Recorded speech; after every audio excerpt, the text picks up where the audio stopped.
During my law enforcement career in Michigan, I spent 15 years employed by the City of Mount Clemens Police Department and 16 years with the City of Marysville Police Department. I also served a short time with the Grand Rapids Police Department. I had many assignments, including road patrol, SWAT, narcotics, and the Major Crimes Division. Jim Disser, it's my pleasure to invite you to the show. I'm excited. I mean, you seem to have had an extremely eclectic career. Now, Jim, as I said earlier on before we went on the air, you got the floor. Hey, thanks, Bill. I really appreciate this opportunity, man. I really do. I have goosebumps on my arm. I've never heard anybody read that out loud before. That was fantastic. And the opening to your show with all the video from New York City, that's amazing. So thanks for having me. Jim, it's my pleasure. You know something? One of the things that you said, and it's so true in policing, is that sometimes you work with people on the police department that are strangers to you, yet that person will risk their life to save yours. Unbelievable, right? What other profession other than maybe the armed services would do that? I can't think of one. Maybe a fire department. I don't know what they do, but you're absolutely right. I worked with people that I didn't know as well as others. I think looking back on it, what I really took was that I was fortunate. I had great leadership.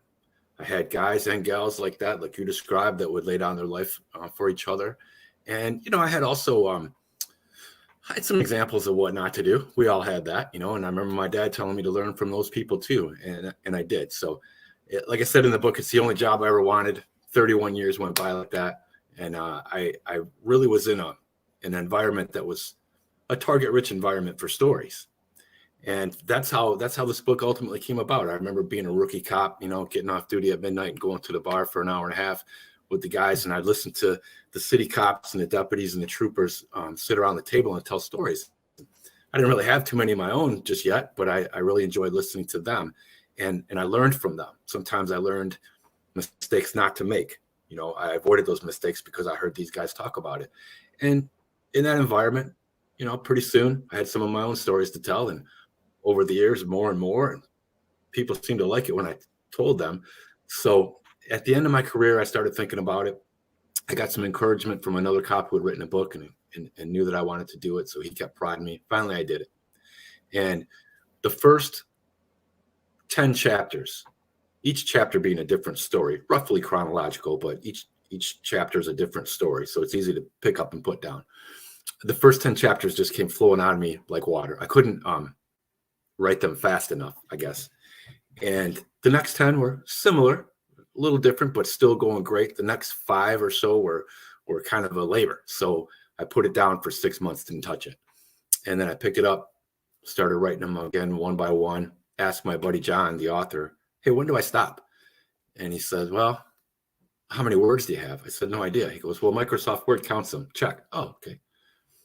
82,500. He's like, you might want to stop because in a book of that size, that equates to about 300 pages, and you don't want to be over that. So it ended up being 325. So that was the right place to stop.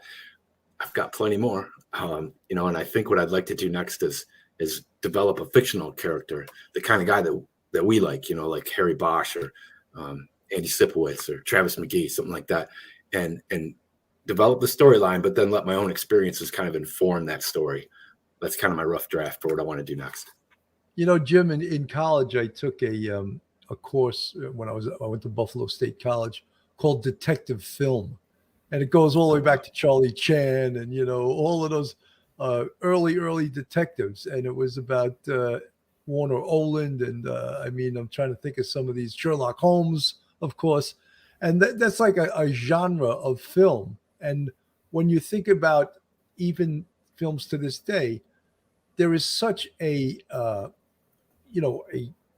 focus on police work and what Hollywood thinks police work is, which is so different. Isn't that something? Than what we actually know. Look, you watch some of those old Dirty Harry films with Clint Eastwood, and we all wish policing could be like that, Yeah. But it's amazing to watch. And, I even sometimes when I watch, I'm not a big fan of these shows that just try to Blue Bloods. I don't know.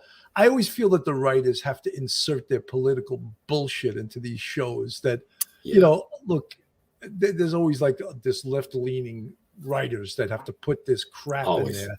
And as soon as they do that, I'm like, I'm done watching this. I can't watch this. Same here. Actually, that's one of the shows that I watch, and I'll say, 50-50. I'll be watching Blue Bloods and I'll get 5 minutes into it and just go click, turn it off, because the storyline that week is one of, like you just described. Other times it's better. But isn't it funny that in a society that it seems like has such a significant portion of it that dislikes us, that everybody's so fascinated with police shows on TV and movies and stuff like that? It's kind of weird.